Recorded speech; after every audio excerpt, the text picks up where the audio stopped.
Good morning, good afternoon, good evening, and welcome to Radio Works World. My name is Gill Barham, and I am the Miracle Molecule host. And today, this is our very first episode of the Vitality Show. And I have a special guest on with me today who's crashing about. I don't know what she's doing. What are you doing, Sal? Sorry, that I'd like to introduce you to. So my very first guest is my very good friend, my very special friend, and also a colleague that I work with. And her name is Sally Varley. Hello, Sally. Hello. Hi, everybody. Thanks for having me on, Gill. Oh, you're very welcome. I couldn't have done, I've thought of anybody else that I would rather have had on my first show than you, Sal. Oh. Okay, so I'm just going to do a little bit of a background before we come to Sally, and before I'm going to ask her some questions that I know that you'll be fascinated to hear the answers to. I just want to give you a little bit of a background. So if you don't know me, as I said, my name's Gill Barham, and my real passion is helping the busy person, the busy entrepreneur or businessman or woman to cut through all of the noise out there about health and vitality, and really working out the best ways, the easiest way, a really good level of health and vitality so that you can just get on with your life in the daytime. Because effectively, that's really all that we need to do, is to be able to just sort all of it's like doing your housework, basically. If we know that the house is clean, and we've got a clean car, and our bed linen is clean, it means then that we've got a great opportunity to, with that basis, is to do and perform in the way that we need to. And your body is exactly the same way.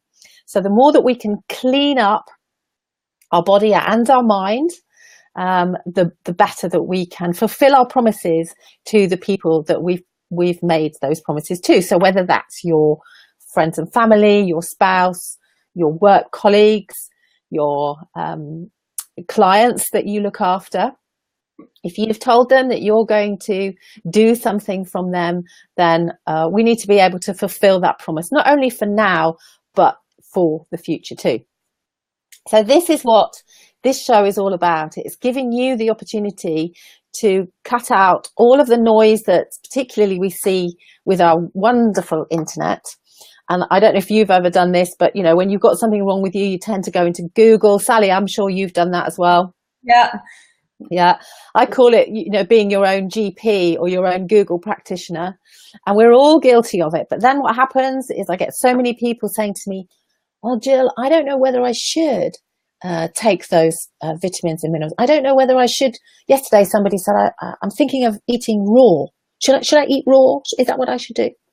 So there are loads of questions that I know that you will have out there that hopefully myself and all of the guests that I'm going to have on every week are going to be able to give you some clarification on, and some simple ways that you can achieve the health and vitality that you want.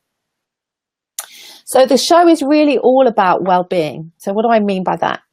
Well, well-being is determined or described as having a really good sense, a balance of health, wealth, and happiness.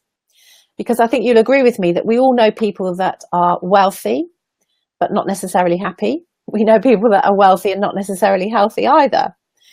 And in my view, health underpins all of that, because if you don't have your health, what do you have? So what I've done is I've put together a program where I've realized I'm actually being really selfish, to be honest, because I'm so well connected to so many people in the wellness industry, in the well-being industry. People like Sally, who I've known for about 4 years, people that have come into my life within the last year or 2 years, that have so much information and wonderful knowledge and experience of them from themselves and from their own journey where they've been on, that they can share and help you so that you can create the life that you want to, whatever it is that you want to do. So what I'm going to be doing every week is drawing all of these fantastic people that I'm so connected to, introducing you to some of the complementary and alternate therapies that are out there, and getting them to describe what they mean. So if you've never heard of Bowen therapy or shiatsu therapy, what does that mean? It's not a dog. Shiatsu therapy isn't a dog. What is it that these people do, and how can you utilize those alternate and complementary methods and practitioners? And I'm also going to bring on people that can help you with your mindset, with your passion and your purpose. I'm so lucky to be connected and mentored by some fantastic people that can help you to achieve the true sense of well-being that I think you deserve. So that's the basis of the show. And what we're going to do is we're going to give you the opportunity to ask questions so that you can post in underneath the feed. So this should go out as a live feed. And so we should be able to see questions as they come in live. And then hopefully we'll be able to get to them. If we don't get to them in the show for whatever reason, then we will come back and we will definitely answer your questions in the feed underneath this video when it's reposted. So don't worry, we will definitely get back to you. And today I had one question that before I introduced Sally, there was one question that came from a gentleman called Bradley. Hi, brothers. I don't know whether you're listening. And I invited people to ask a question, and Bradley asked a question that said, okay, so, basically I take vitamins, I try and eat healthily, I'm growing on my own herbs and vegetables, I'm growing my own herbs. That would be funny, wouldn't it? That would be funny. That would be very clever. But, what he finds is, what do I need to do in the mornings, and how do I keep my energy up through the day? And the principal question was, how do I keep away from chocolate? Get that question quite a lot. Don't you, Sally? Yes, definitely. Yeah, definitely. Sugar habit. Yeah, exactly. One for most people. Yeah. So Sally and I work together, so I know that she will have exactly the same answer to me. So eating healthily and achieving that sense of well-being in whatever sense is all about creating good habits. And the first habit that a lot of people get wrong is that they either skip breakfast or they eat a very high carb breakfast. So when the revolution came of growing wheat in the 90s, and wheat cereals were introduced into our diet, all of a sudden we went from eating very protein-based breakfasts. So if you can imagine what people were eating 100 years ago, they were eating eggs and meat and bread and vegetables and all that kind of thing for breakfast. We went from that to eating cereal-based.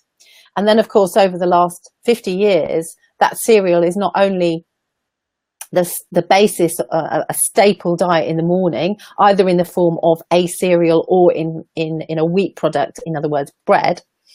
But nowadays, we also chuck loads of sugar at it. So it's either covered in sugar frosties and cocoa, or it's hidden within the dried fruits, which are very, very high in sugar. Or indeed, we're spreading things on our toast. But the rub of it is that those wheat-based cereals and breads and those kinds of things are actually behaving like sugar in your body. Because what happens is that when you ingest those foods, particularly without combining them with a protein and a healthy fat, is those carbohydrates effectively convert immediately into sugar. So your body doesn't understand the difference between 7 teaspoons of sugar that you might take in your tea or a big bowl of sugar frosties with some milk on it. You just as well crush up a packet of biscuits, put some milk over them, and it's the same effect. Now, don't get me wrong. When I was bringing up my children, I didn't know any better than this either, and I would give them cereal for breakfast thinking that I was doing the right thing. But actually, if you think about it, when you're having that kind of breakfast, it's often mid-morning that then you get to work, or, I used to see kids at school by sort of 10 o'clock. And having had this big rush of effectively sugar for breakfast, that blood sugar level then goes down. And that's when you get that kind of sugar slump. And what you do in the morning sets you up for the rest of the day. So if you're eating a high carb breakfast in the morning, your blood sugars are doing this throughout the day. So by the time you get to 4 o'clock in the afternoon, you're craving a biscuit. Or it might be 8 o'clock in the evening, you're craving that chocolate. And it's not what you did here that determines why you're having that craving. It's what you did first thing in the morning. So what you eat first thing in the morning, Brad, is so important. And I would get as much, a good balance of protein and really good healthy fats. So one of my favorite breakfasts, for example, is an avocado with poached egg on top, and I might have a little bit of sourdough bread or something underneath it, because then we've got the healthy fat of the avocado, we've got the protein in the egg, and then we've also got the little bit of carb, and that should see you and sustain you up till lunchtime, level out this blood sugar, and the more control you get over that, the more control you've got over your cravings. So one of the big things that I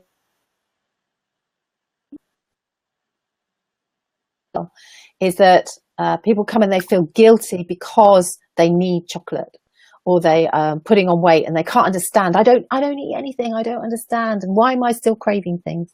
And when they understand how to control the blood sugar, that's the true secret of having a body that is in good balance. And a body that's in good balance won't be overweight and it won't crave.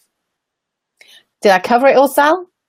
Yeah, and something I'd like to add from a Chinese medicine perspective is that every organ system in the body has an optimum time of day and a kind of trough, if you like, when it's not so good. And they're 12 hours apart. So on the 24-hour clock, each of the organs are in there.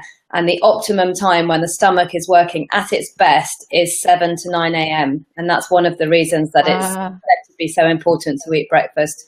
As you said, it sets you up for the day. So there you go. Okay, so you've had a little bit of an insight there, because it's now time to introduce Sally properly, basically. So Sally lives in near Loughborough, actually, don't you, Sal? Is that in Leicestershire? Yeah.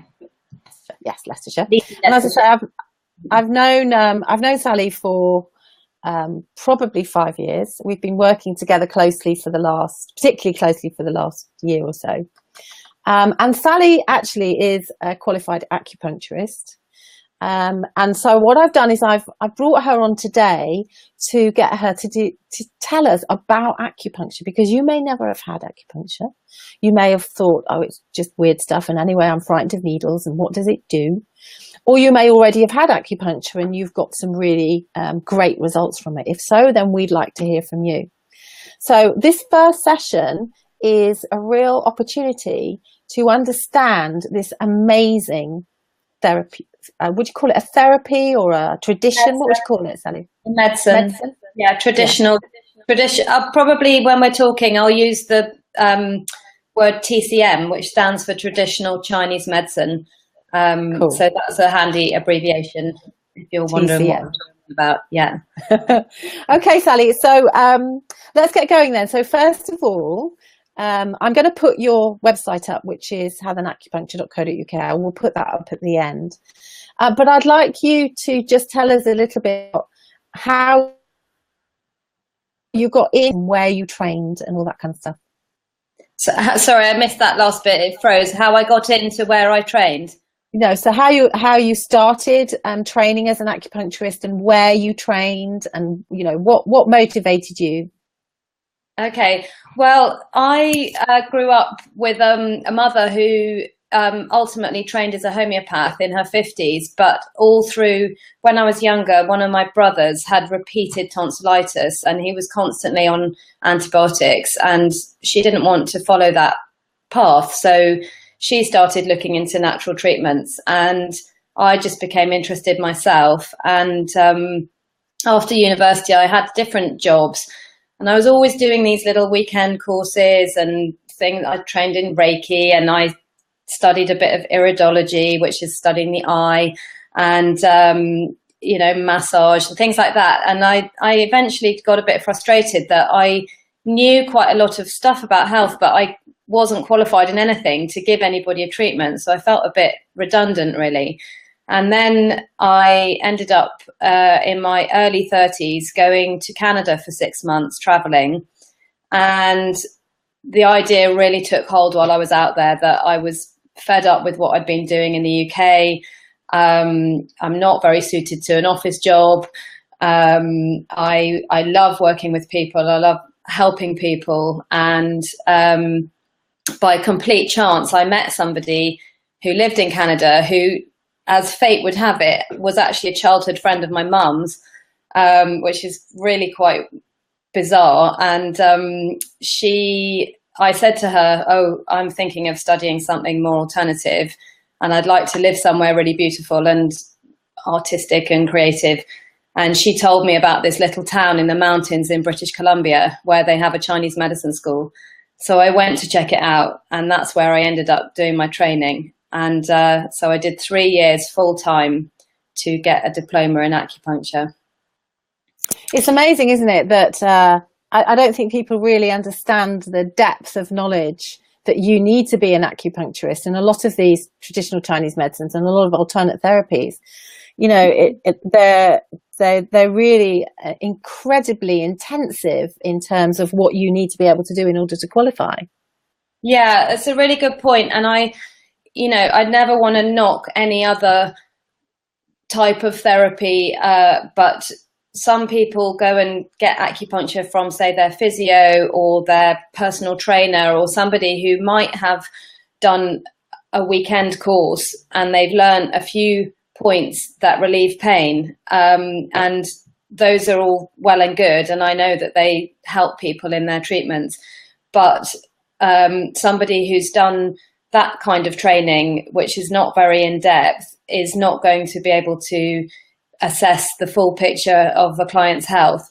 And the beauty of Chinese medicine is that it's a holistic treatment. So we're looking at the whole body. So if 5 people had asthma and went to the doctor, they would all probably be given an inhaler, and exactly the same one. Whereas if those same 5 people came to me, there might be 5 different reasons why they've got the asthma, and the treatment would be different for each one. And I'd use different acupoints and recommend different things. So it's very much tailored to the individual. And somebody who hasn't done the full training, you know, they wouldn't, if someone came and said, I've got a headache or I've got eczema, they wouldn't have the first clue where to start, knowing where to put a needle. So it's really worth going to somebody who's fully qualified. And how do you know? Because I think this is one of the reasons that, you know, we all get a little bit confused, don't we, about, so how do we know who's qualified and who's not, you know?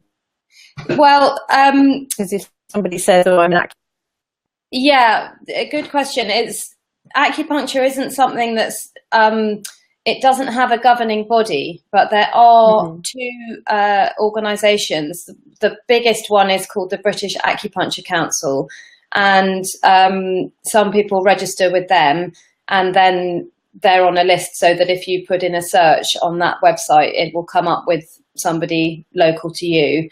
So this means that their qualification, is recognised by them. There's also a smaller organisation called the Acupuncture Society, and they also do the same thing. Yeah. But you can always ask to see somebody's qualifications. You know, if nobody who's done their time would have a problem with you saying, do you mind me asking where you studied? Or, you know, I've listed all of mine on my website. Yeah. Find those details. It's a little bit like my Pilates, because I was trained by Body Control Pilates, and you know, that took me over a year to do. I'd been doing Pilates for 13 years before I trained, and it's a very in-depth qualification, and it's quite difficult sometimes when people come to me and say, well, I've been doing Pilates for 6 months or 6 years or whatever, but unless they've actually done Body Control Pilates, they're not doing Pilates that I know, and the functional and remedial Pilates that I teach.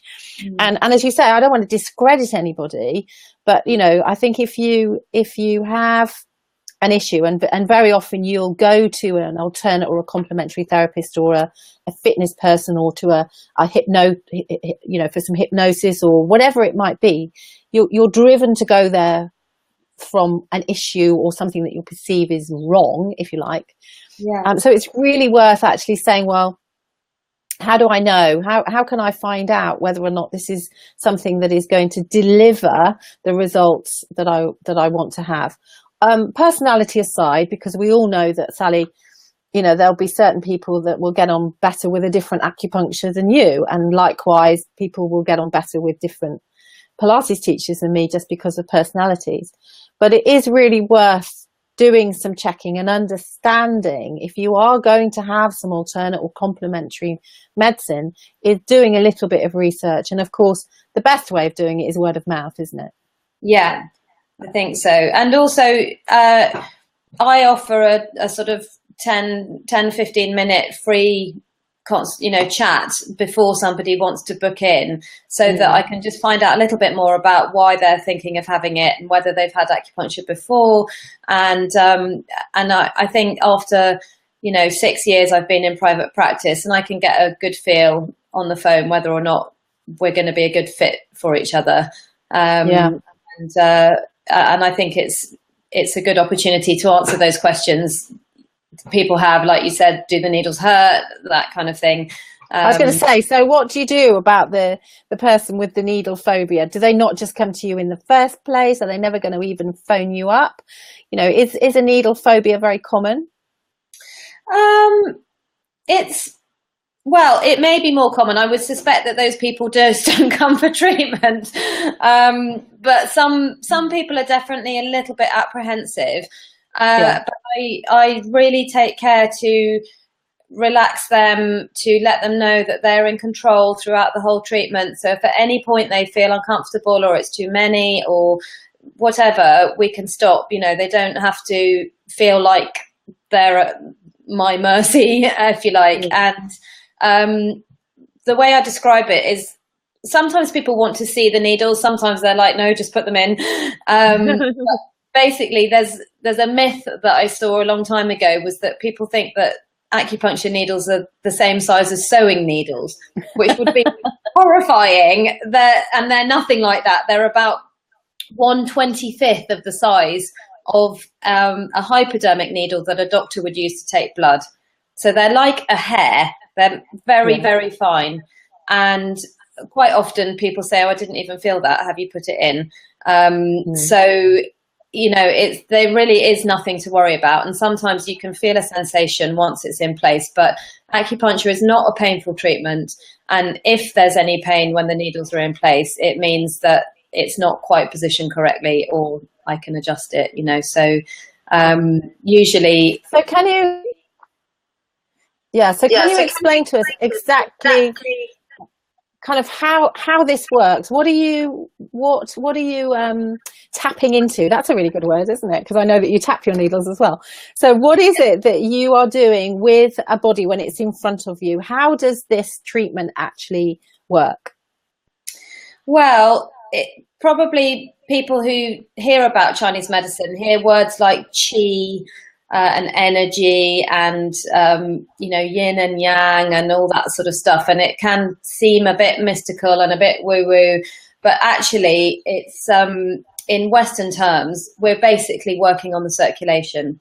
So when we put needles in certain points, they're stimulating nerve endings to release endorphins. They're creating micro trauma, which also stimulates the immune system.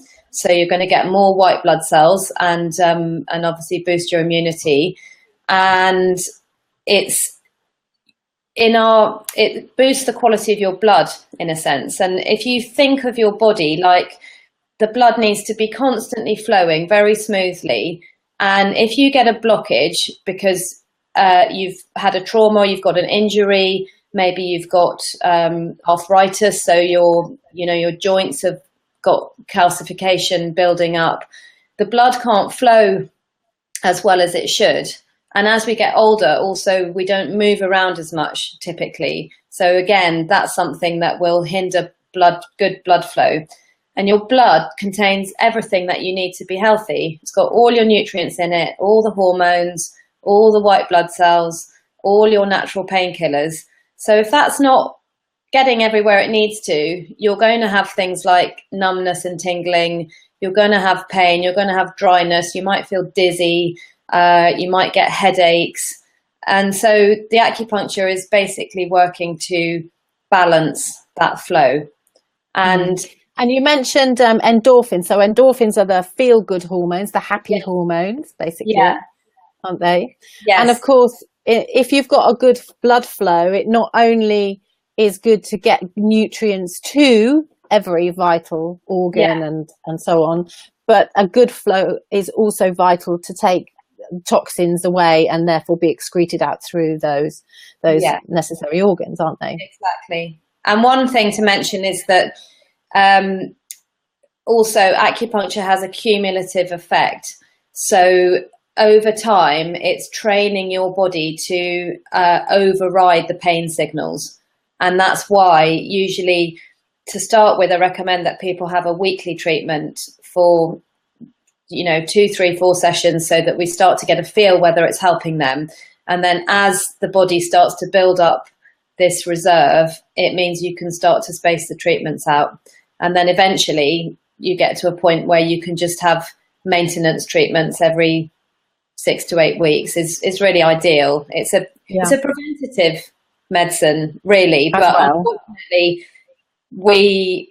most people don't tend to think like that, and they only come when something's wrong already.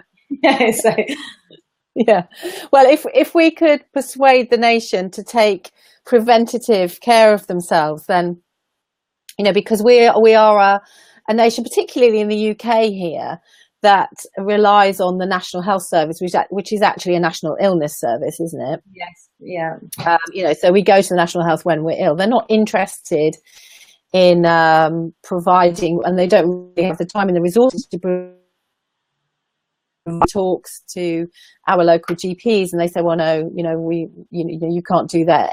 Well, you're nothing to do with the NHS, so even though you can help our diabetic patients to reduce their blood sugar, and we're not interested, kind of thing. So I'm sure that our listeners know that prevention is better than cure. But what I'm interested in, Sally, is could you tell us some of the real successes that you've had? What areas of the body, balancing the body, have you been able to achieve with certain things that have been presented to you? Well, yes, something that has become a real passion, as you know, is working particularly with women and helping them to balance their hormones. And I feel really strongly about it because we are brought up to think that, we're going to have painful periods, that our menopause is going to be very difficult. Lots of people are struggling to conceive these days for all sorts of reasons that we go into when we do our talks. And I just really want to share the information and teach people that it doesn't have to be that way. And so I've had 2 amazing results with 2 different women. One actually is a 14-year-old girl who, she came to see me last year, and her cycle was very erratic. It could be anything from 2 weeks to 7 weeks long. And she would sometimes be physically sick before her period because she'd be in so much pain. And by her second treatment, it had regulated to 28 days. And by the third one, she didn't have any nausea. Her mum came with her to the appointments, obviously, because she's only 14.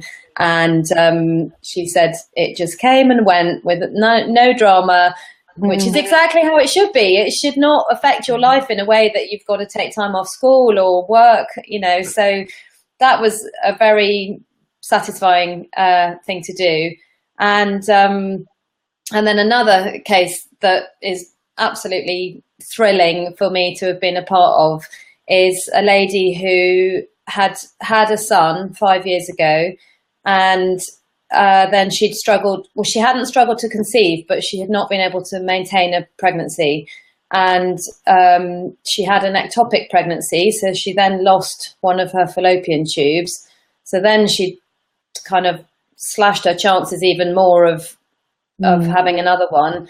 And then she just kept having miscarriages, and she just couldn't seem to hold on to these pregnancies. And she had about 8 or 9, which is just so heartbreaking. And she came to see me, and I think, you know, it was really her last stop. And last month she gave birth to a healthy little boy called Rowan, and he's lovely. She's absolutely fine, and everything went really well. And it's just such an honor to have.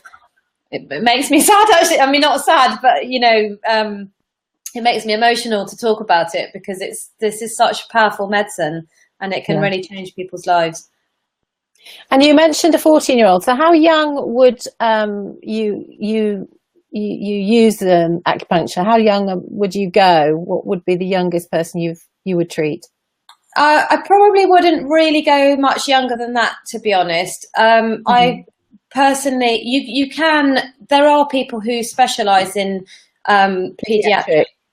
I mean, personally, it's partly because younger children are wriggly, and we wouldn't use needles on a younger child, but you can use a tool that's almost like a sort of ballpoint, like a stylus or something, that you would just press on the points.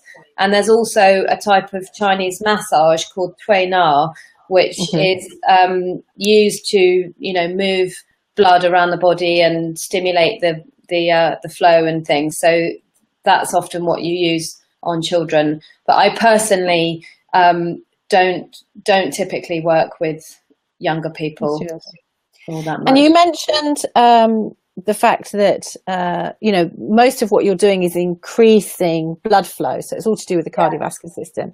And the reason that you and I are working together is that I'm known as the miracle molecule host, because I'm very looking at the global epidemic of heart disease, cardiovascular disease. So that's everything to do with the heart and the lungs and the brain. So, you know, strokes and pulmonary embolus and heart attacks and, you know, all those kind of things.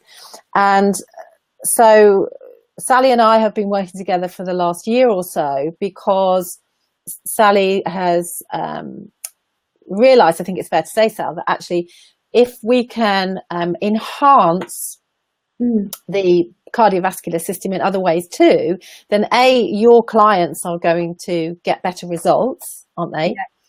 And also that's really good for business, isn't it, for you? Absolutely. And so can you just explain to us, because you know, you labeled yourself, you know, very much as an acupuncturist, but actually now you're much more of a holistic therapist, aren't you? Yeah, like you said, we've known each other for about 4 years, and that's through the work we do on nutrition. And essentially, when I studied acupuncture, it would have cost a lot more money and 2 more years of studying to study the herbs. And at the time, I just didn't have the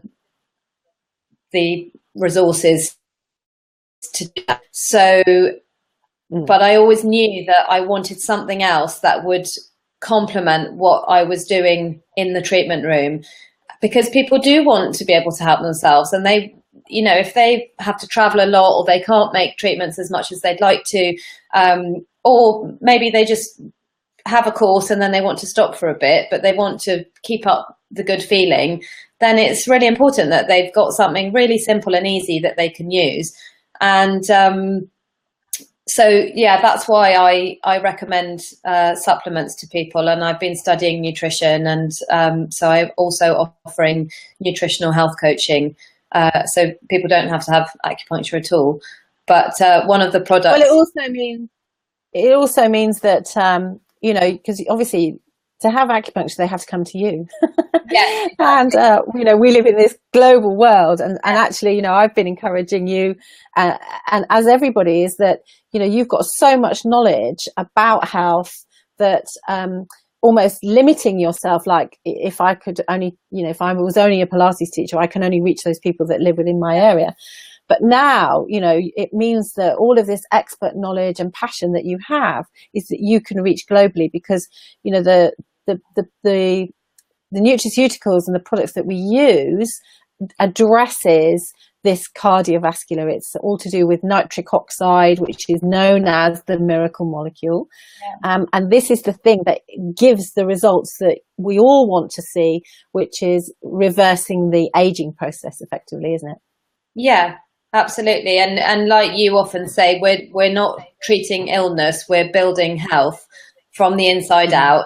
That's what we want to do. And I think one of the reasons I also like to recommend supplements and other nutritional and lifestyle changes is that it's more empowering for the client, because some people come and they just want to be fixed, but they don't realize how much they can do themselves. And not everything's expensive. Some things are very simple, like just having a water filter.